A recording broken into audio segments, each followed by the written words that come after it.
Hey, what's going on, y'all? I'm Chuck, coming in with the millionaire mindset.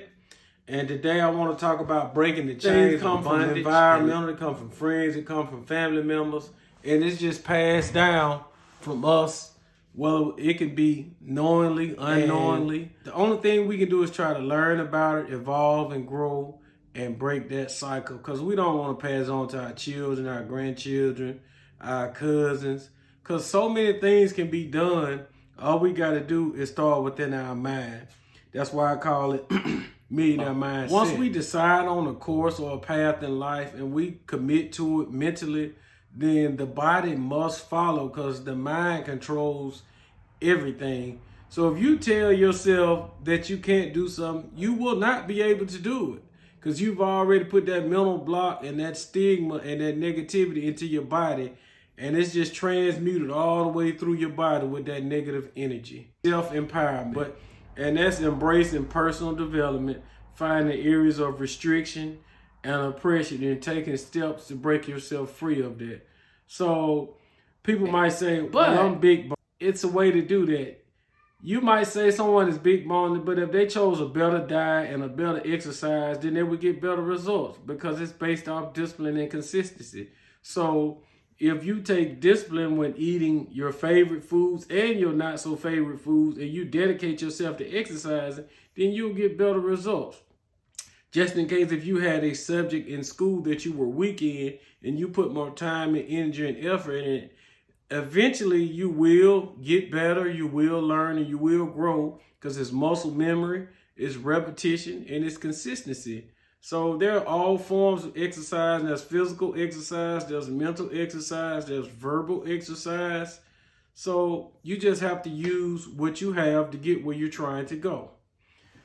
As far as oppression, that's gonna be based on how you grew up, what your experience was. Some people were oppressed with food or a car or living arrangements or finances. So that varies from individual to individual, and they're going to deal with that on a case-by-case basis.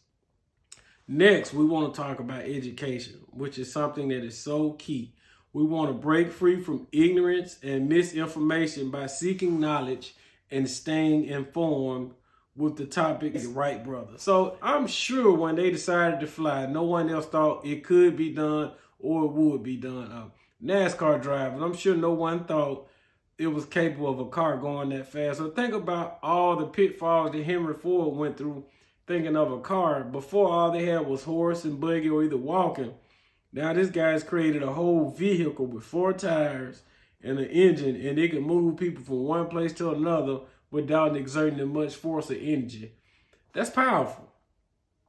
Or you could think of something as simple as a telephone call or an email. Who would have thought back 100 years ago that they could send a message in a mere few seconds, or a telephone call where you could hit a few buttons on an object that's in your hand and reach another person on another part of the globe just by satellites and holding a phone in your hand with touchscreen.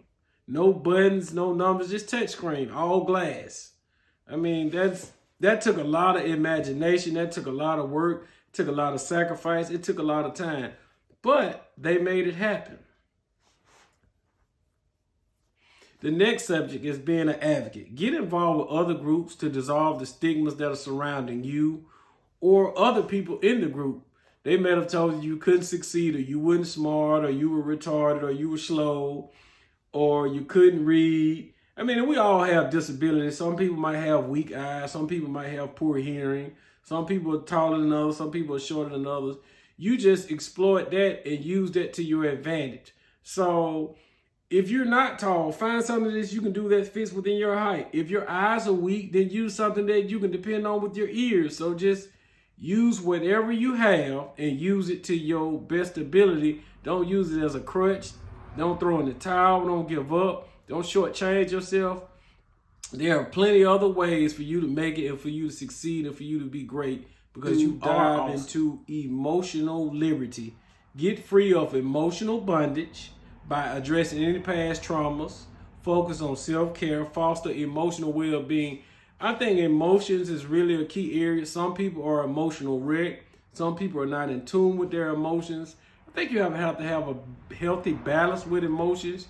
You can have too much, can't have too little, because the world kind of plays off your emotions. It's just like a person at the gas station asking for change. They give you this sob story, and you might have a young kid, and they might have a young kid. Well, I lost my kid to the foster care. Now you feel compelled to give them money when they don't have a kid at all. So it's so many times we think we have an emotional connection, just like a relationship, a good one or a bad one. Emotions is what ties y'all together, whether it's physical emotion, spiritual emotion, is emotion. It creates the tie. Just like a certain song moves you in a certain way, that's what it's desired to. It got the beat, it got the melody, and it just flows. And if you happen to like the song, it will move you, whether it makes you want to fight, or it makes you happy, or it makes you want to shout and give all your money out at church while tithing. I mean, everyone has a different effect based on the music you're listening to. The last but not least is my favorite one, financial independence. Free yourself from economic restraints, whether it is keeping up with the Joneses, wearing the latest fashion, or buying things you can't afford, paying for a house that you know is way beyond your means.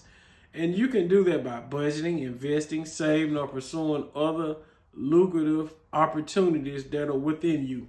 It can be something as simple as getting a rental property, day trading in the stock market. You might want to hold on to stocks for long term. You can get money market account.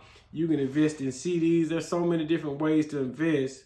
It just depends on your particular needs and how fast or how slow are you trying to get there. Are you trying to get there in the next 5 years, 10 years, 20 years? And that will define which vehicle you use. But finances is so important because a lot of people weren't allowed to buy certain things, cars, houses, clothes. And now that they've got the credit or the income, they've gone crazy trying to buy these things that they see celebrity and other people that they look up to or they admire, and they try to keep up with them. But these things are void, they're empty, they're vain, they have no intrinsic value. So once again, you still stuck in those chains of bondage, spending money on products and things that offer no real benefit to you. And you can use that money to better your life, better your family. And so that when you're older, you won't have to work as hard, or you won't have to stress, or you can set yourself up financially for the win in the long term. Keep growing, keep going. I wish you the best. Don't forget to click, like, or comment. My name is Chuck, and we're going by Millionaire Mindset. Peace.